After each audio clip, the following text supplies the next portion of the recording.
మత్తయి సువార్త 5వ అధ్యాయము. ఆయన జనసమూహములను చూచి కొండ ఎక్కి కూర్చుండగా ఆయన శిష్యులు ఆయన యొద్దకు వచ్చిరి. అప్పుడు ఆయన నోరు తెరిచి ఇలాగు బోధింపసాగెను. ఆత్మ విషయమై దీనులైన వారు ధన్యులు, పరలోక రాజ్యం వారిది. దుఃఖపడవారు ధన్యులు, వారు ఓదార్చబడుదురు. సాత్వికులు ధన్యులు, వారు భూలోకమును స్వతంత్రించుకుందురు. నీతి కొరకు ఆకలి దప్పులు గలవారు ధన్యులు, వారు తృప్తిపరచబడుదురు.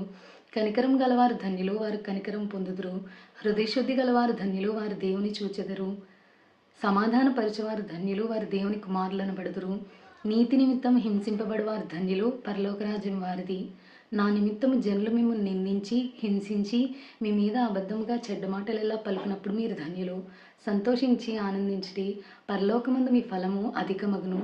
ఇలాగున వారు మీకు పూర్వమందున్న ప్రవక్తలను హింసించిరి. మీరు లోకమునకు ఉప్పై ఉన్నారు. ఉప్పు నిస్సారమైతే అది దేనివల్ల సారం పొందును? అది బయట పారవేయబడి మనుషుల చేత త్రొక్కబట్టకే గాని మరి దేనికిని పనికిరాదు. మీరు లోకమునకు వెలుగై ఉన్నారు. కొండ మీద నుండి పట్టణము మరుగై ఉండనేరదు. మనుషులు దీపం వెలిగించి కొంచెం క్రింద పెట్టరు గాని ఇంట నుండి వారికి అందరికీ వెలిగించుటకే దీపస్తంభం మీదనే పెట్టుదురు.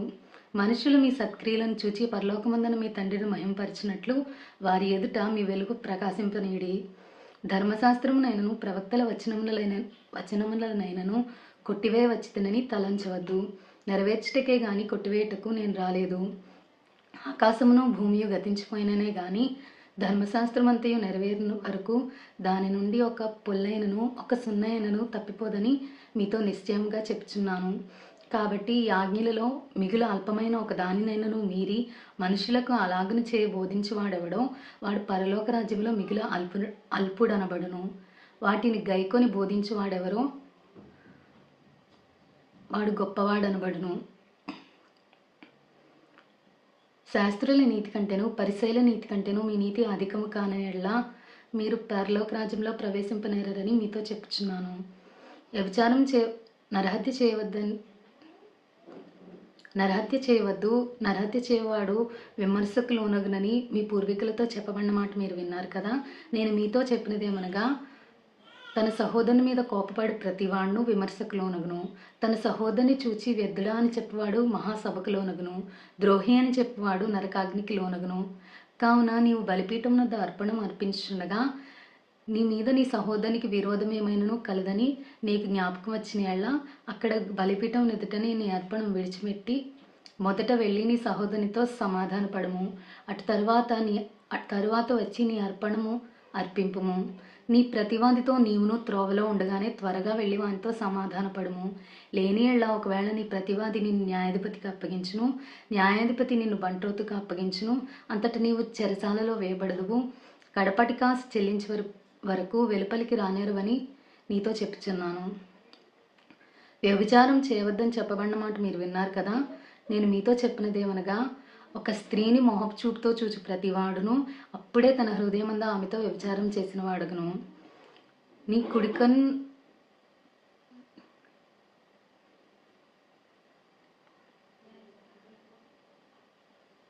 కుడి చెయ్యి నిన్ను అభ్యంతరపరిచిన యెడల దాన్ని నరికి నీ యొద్ద నుండి పారవేయము. నీ దేహమంతయు నరకంలో పడవేయబడకుండా నీ అవయవములలో ఒకటి నశించటం నీకు ప్రయోజనకరం కదా.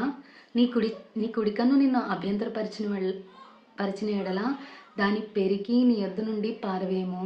నీ దేహమంతయు నరకంలో పడకుండా నీ అవయవములలో ఒకటి నశించట నీకు ప్రయోజనకరం కదా.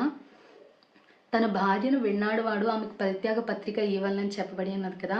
నేను మీతో చెప్పినదేమనగా, వ్యభిచార కారణమును బట్టి కాక తన భార్యను విన్నాడు ప్రతివాడును ఆమెను వ్యభిచారినిగా చేయుచున్నాడు.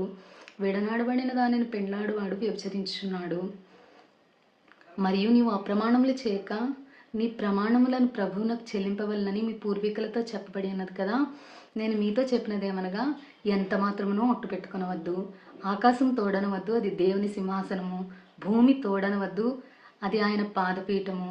యెరూషలేము తోడనవద్దు, అది మహారాజు పట్టణము. నీ తల తోడని ఒట్టు పెట్టుకొనవద్దు. నీవు ఒక వెంట్రుకనైనను తెలుపుగా గాని నలుపుగా గాని చేయలేవు. నీ మాట అవునంటే అవును, కాదంటే కాదు అని ఉండవలను. వీటికి మించునది దుష్టుని నుండి పుట్టునది.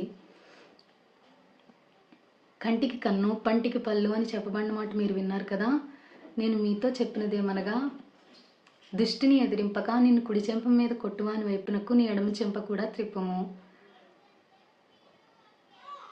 ఎవడైనా నీ మీద వ్యాజ్యం వేసి నీ అంగి తీసుకొనగారని ఎళ్ళ వానికి నీ పై వస్త్రం కూడా ఇచ్చివేము. ఒకడు 1 మైలు దూరం రమ్మని నిన్ను బలవంతం చేసిన ఎళ్ళ వానితో కూడా 2 మైళ్ళు వెళ్ళుము. నిన్ను అడుగువానికిమ్ము, నిన్ను అప్పు అడుగగోరువాని నుండి నీ ముఖము త్రిప్పుకొనవద్దు. నీ పొరుగువాని ప్రేమించి నీ శత్రువును ద్వేషించుమని చెప్పబడిన మాట మీరు విన్నారు కదా. నేను మీతో చెప్పినదేమనగా, మీరు పరలోకమందున మీ తండ్రికి కుమారులై ఉన్నట్లు మీ శత్రువులను ప్రేమించుడి, మిమ్మల్ని హింసించే వారి కొరకు ప్రార్థన చేయుడి. ఆయన చెడ్డవారి మీదను మంచివారి మీదను తన సూర్యుని ఉదయింపజేసి నీతిమంతుల మీదను అనీతిమంతుల మీదను వర్షమును కురిపించున్నాడు. మీరు మిమ్మల్ని ప్రేమించు వారినే ప్రేమించిన ఎడల మీకేం ఫలం కలుగును? సుంకరులను అలాగే చేయుచున్నారు కదా. మీ సహోదరులకు మాత్రము వందనం చేసిన ఎడల మీరు ఎక్కువ చేయుచున్నదేమి? అన్యజనులను అలాగే చేయుచున్నారు కదా. మీ పరలోకపు తండ్రి పరిపూర్ణుడు గనక మీరును పరిపూర్ణులుగా ఉండెదరు. ఆమెన్.